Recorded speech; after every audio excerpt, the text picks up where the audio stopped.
Iyo rero usinziriye nijoro ukerekwa inka cyangwa ukarota inka. Iyo umuntu yerekwa ntabwo abasinzira, ariko iyo umuntu arota abasinziriye. Iyo urose rero ukarota ubona inka cyangwa aje kwerekwa aho waba uri hose ukabona inka, bisobanura iki? Twamaze gusoma hariya mu itangiro 32:14 tugiye kureba noneho ingingo ya kabiri, ingurube. Muri Matayo ibice 8 murongo wa 28 ku murongo kugeza 34 hari amateka Yesu asanga abantu batewe n'abadayimoni.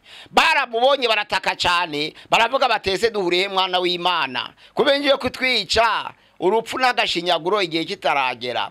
None bakomeje gutaka kubw'imbaraga zari muri Yesu Kristo, arabotsa baramuhenda ngo none tubabarira twohereze mwazirangurube. Gusenga everyday, gusenga buri munsi. Nusenga uzanesha, nunanigwa gusenga uzaneshwa. Senga. Reka ngusuhuze nshuti ya gusenga everyday uri ku mpande zine zitandukanye, twizere kuri amahoro.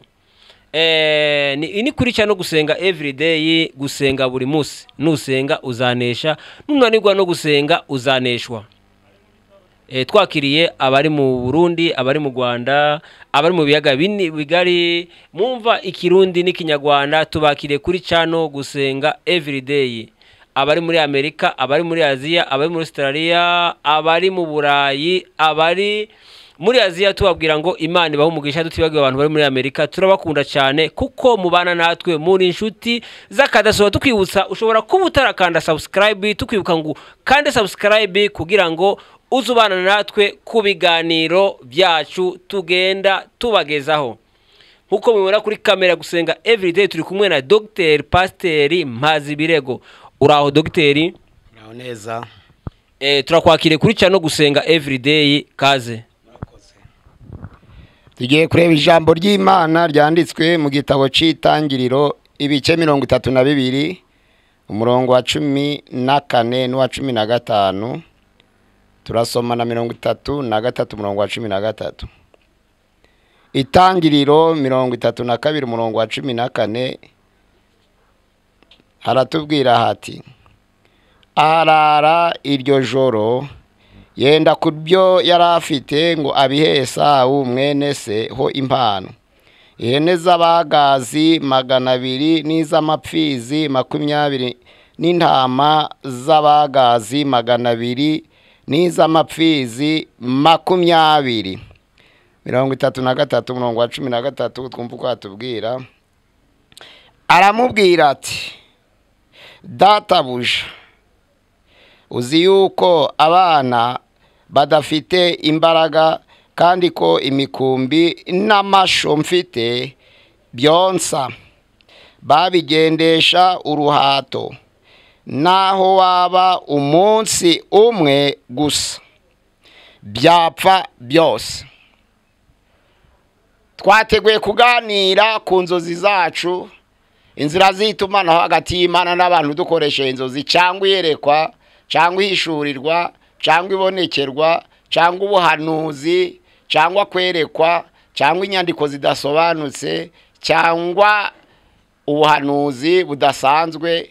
Nibyo twaganiriye, twagiye kuganira muri iri jambo. Iyo rero usinziriye nijoro ukerekwa inka cyangwa ukarota inka. Iyo umuntu yerekwa ntabwo abasinzira, ariko iyo umuntu arota abasinziriye. Iyo urose rero ukarota ubona inka cyangwa aje kwerekwa aho waba uri hose ukabona inka, bisobanura iki? Twamaze gusoma hariya mu itangiro 32:14 twaganiriye ko hari amapfizi y'inka, akaba n'amasho. Iyo ari ihene bazita umukumbi, iyo ari inka bazita isho ry'inka. Ni ukuvuga ngo inka ishobora kuza mu nzozi mu ishusho yayo ukayibona itambuka cyangwa ihagaze, ariko ubusobanuro bw'inzozi cyangwa iyerekwa bituruka uko inka yari yifashe. Inka ya mbere ni itungo abantu borora, kandi ni itungo ry'ingirakamaro kuko amahembe yayo akora umurimo ukomeye, uruhu rwayo rurakoreshwa mu mirimo ikomeye nko gutengeneza cyangwa se gutunganya ingoma, inyama zayo ziraribwa nk'ibyo kurya, amata yayo aranyobwa kandi akaba intungamubiri nyinshi, noneho ikagira ifumbire. Ni itungo borora cyane cyane abantu baturiye icyaro bakunze korora inka, nk'abana bo mu mujyi ntabwo bazizi, ariko inka mwiyerekwa niho cyo tugambiriye. Aho dusomye ushobora kwerekwa inka ari itungo abantu borora, ariko Itangiriro 14:17 kugeza 22 hatubwira ukuntu Melikisedeki yagiranye ikiganiro na Aburahamu. Ijambo ry'Imana riravuga ngo atabarutse ni Aburahamu yaravuye gutsinda amahanga. Ahantu hitwa Kedorowameri yari yatsinze abami 5, arabanyaga amatungo yabo yose, abaka n'abagaragu, maze aragenda. Amasho y'inka n'ay'intama yaramukurikiye yanyaze, ariko ageze mu kibaya cyitwa Ishave ahura na Melikisedeki. Melikisedeki aramubwira ati Aburahamu rero ubu ngubu ufite amatungo aragukurikiye, ntama n'ihene n'ibindi, ariko nta mugisha ufite, none ngiye kuguha umugisha. Melikisedeki amuha umugisha. Aburahamu aratangazwa nuko Melikisedeki amwitayeho, aravuga ati numva umugisha nanjye ndaguha 10% cya byose. Noneho rero hariya inka ishobora gushushanya ubutunzi bw'isi ubwo ari bwo bwose. Ubutunzi bw'isi bwaje mu ishusho y'inka. Inka ni ubutunzi, ariko inka zitandukanye n'umugisha. Inka ni ubutunzi, ntabwo ari umugisha. Umugisha uri ukwawo. Iyo ubutunzi budaherekejwe n'ubugingo ntabwo aba ari umugisha, ahubwo aba ari ubutunzi. Rero umuntu ashobora kugira umugisha kuko afite ubugingo buhoraho, ariko Imana ikamwongerera bwa butunzi bw'isi kuko abukwiye. Ariko iyo ufite ubutunzi bw'isi gusa ntabwo babwita umugisha, babwita ubutunzi. Nizo mpamvu abatunzi b'isi iyo badakijwe ntabwo baba bafite umugisha, ko nta mugisha w'abapagani. Ariko abakristo bafite Yesu bize kuzahabwa ubugingo buhoraho, iyo bahawe amatungo abara ubutunzi bwiyongereye kuri wa mugisha wabo. Ubwo rero iyo ubonye inka biba bisobanura ngo ubutunzi bw'iyi si. Hari usomye muri Yesaya ibice 11 ku murongo waho wa 7 havuga iby'inka uko izarishanya n'idubu. Hari iyi nka irishanije n'idubu, idubu irayirya. Iyo birishanije rero bisobanura ngo umwaga, amatungo yari hamwe agirana umwaga. Muri Yesaya 11 umurongo wa 7 inka ishushanya umwaga. Iyo ni ingingo ya 3. Mbere ishushanya inka borora cyangwa itungo borora. Iya kabiri ishushanya ubutunzi bw'isi. Iya gatatu ishushanya noneho umwaga. Ariko usomye hariya mwitangira ibice 41 hari inzozi Farawo yabonye. Umurongo wa mbere kugeza 18 yagiye kubona ari kurota, abona ari ku nkombe y'inyanja. None hano mu ruzi havuyemo inka ndwi zibyibushe, zirazamuka ziva mu nyanja, zirurira zinjira mu rufunzo, ziratangira zirarisha. Nyuma yazo haza inka z'iminanu z'umwaku zisa nabi, zirazamuka nazo zegera za nka ndwi zari zibyibushe zirisha mu rufunzo. Noneho za nka ndwi z'iminanu z'umwaku zirazimira.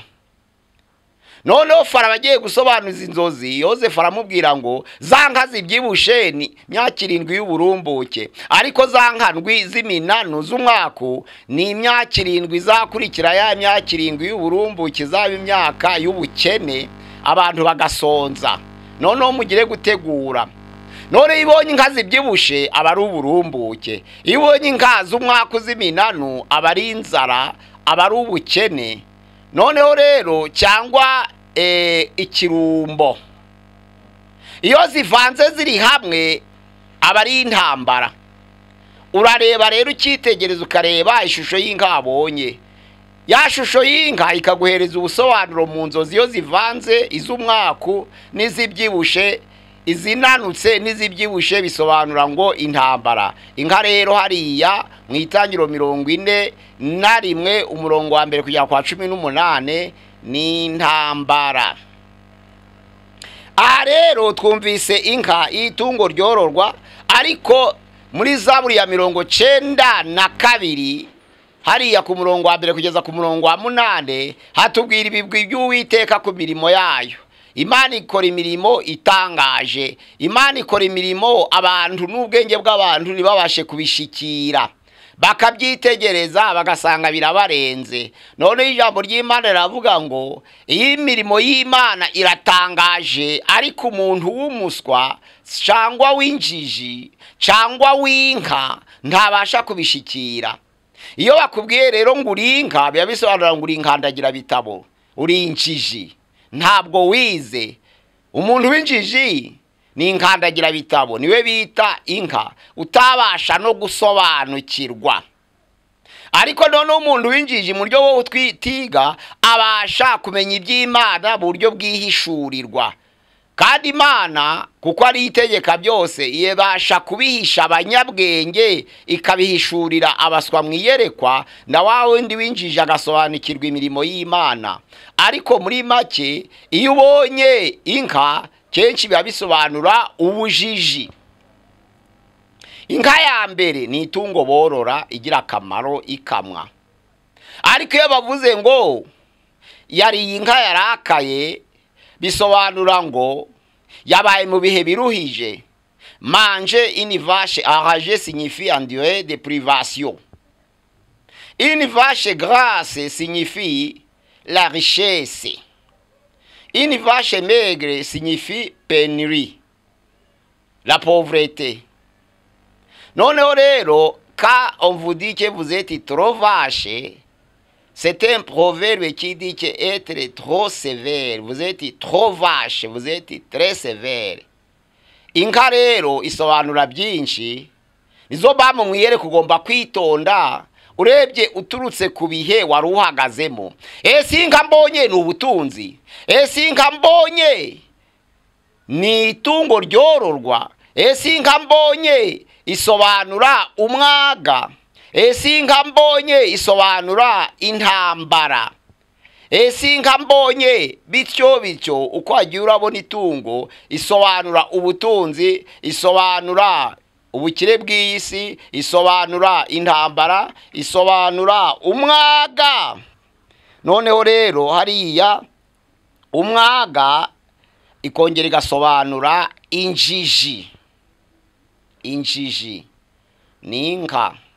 Tugiye kureba noneho ingingo ya 2, ingurube. Muri Matayo ibice 8 murongo wa 28 ku murongo kugeza 34 hari amateka Yesu asanga abantu batewe n'abadayimoni. Baramubonye barataka cyane, baravuga batese duhuriye mwana w'Imana, kubengiye kutwica urupfu n'agashinyaguro igihe kitaragera. Noneho bakomeje gutaka kubw'imbaraga zari muri Yesu Kristo, arabotsa baramuhenda ngo noneho tubabarira twohereze mwazirangurube. Hari ingurube, umugana w'ingurube ku gasozi. Ijambo ry'Imana ritubwira ko zari 200. Baramwinginga bati ubwo twirukanye muri aba bantu tureke tuje mwaziriya ngurube. Yesu aravuga ngo ni mugende. Barijugunya ko kanya bagera muri za ngurube zari ku gasozi. Za ngurube ziroha ku gacuri, ziroha mu nyanja, zihotorwa n'amazi kubera b'abadayimoni bazigezemo. Noneho rero ingurube abantu benshi, abakristo bamwe baravuga ngo ni ikidemo, abisilamu baravuga ngo ni haramu, ikizira. Ariko tugiye kureba mwiyerekwa yibonye mu byanditswe byera havuga iki. Ntabwo ingurube ari ikizira, ntabwo ingurube ari haramu. Abayikunda bamwe bayita akabenzi, ariko ingurube ni itungo borora ibwagura 6 na 12 aho hagati aho. Ndetse iyo ngurube ikunda kwivuruguta mu byondo, ariko iyo ubonye mu ishusho abapantekote baravuga ngo ni ikidemo bamwe, abisilamu bakavuga ngo ni haramu, abayikunda bakavuga ngo ni itungo ryororwa. Tugiye kureba iyo ubonye ingurube biba bisobanurwa iki. hariya muri Matayo 8:28 ingurube na amatungo yororwa barayoroye bagera ku 2,000 ndetse yarakijije n'abo bantu ba nyirayo. Yesu amaze gutegeka abadayimoni ngo bazinjiremo ziroha mu nyanja, narizo mpamvu abigadarene bavuze ngo uwo muntu bamaze gusanganira Yesu atuvire mu gihugu cyacu, kuko ntaje gukiza gusa ahubwo aje no guhombya abandi, baramwirukana kuko bwari ubutunzi bubeshejeho abantu. Ingurube rero ni ubutunzi. Noneho mu Balewi ibice 11 umurongo wa 7 abasomye neza hari urutonde rw'amatungo atemewe kuribwa n'abayuda. Ijambo ry'Imana riravuga ngo urukwavu, imperi, ingurube, bakavuga impamvu zitagomba kuribwa. Bakavuga ngo ibata cyangwa igishuhe ntabwo catuye inzara. Bakavuga ngo ingurube yatuye inzara ariko ntiyuza. Bakavuga batyo bati n'urukwavu narwo ruruza ariko ntirwatuye inzara. Hariho noneho liste urutonde rwe amatungo ataribwa n'abayuda. Ariko Yesu yabikuyeho. Muri Baroma ibice 14 umurongo wa mbere kugeza ku murongo wa 5 yaravuze ngo umuntu umwe ashobora kwiringira kurya byose undi akabireka. Ijambo ry'Imana avuga ngo urya byose ntagacire witeka utabirya, ariko nutabirya ntagacire witeka ubirya, kuko byakira nishimwe n'abizeye.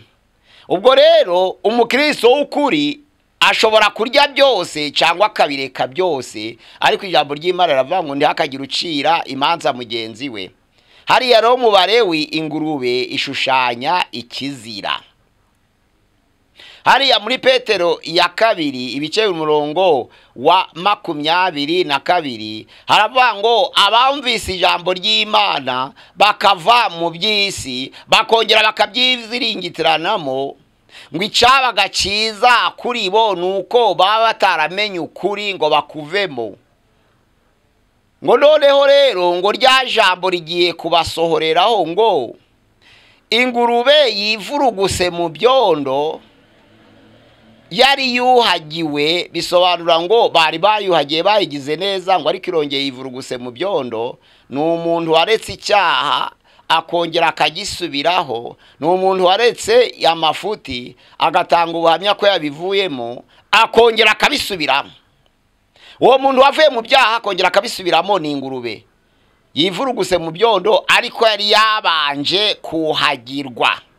Ingurube rero ni itungo borora, ingurube ni ikizira. Ingurube ni umuntu wavuye mu byaha kihana agatanga ubuhamya imbere y'iteraniro, yamara akabisubiramo abahindutse ingurube. Hariya mu Migani ibice 11 umurongo wa 22 haravuga ngo hari umugore mwiza ufite uburanga ariko utagira umutima.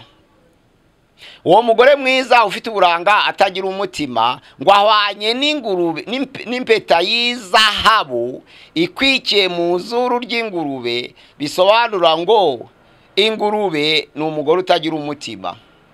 Ni igitutsi rero. Umugore yatagira umutima bakamwita ingurube baba bamututse, ariko yatagira umutima ngo abafite agaciro nk'akingurube.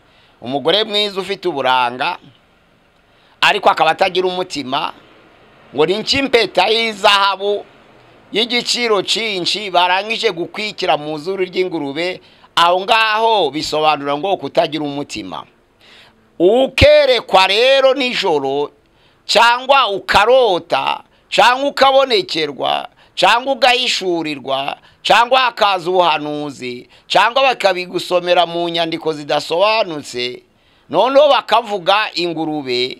Ingurube ikaza no mu gitangaza cyangwa mu nzira z'itumanaho ikaza nk'ikimenyetso.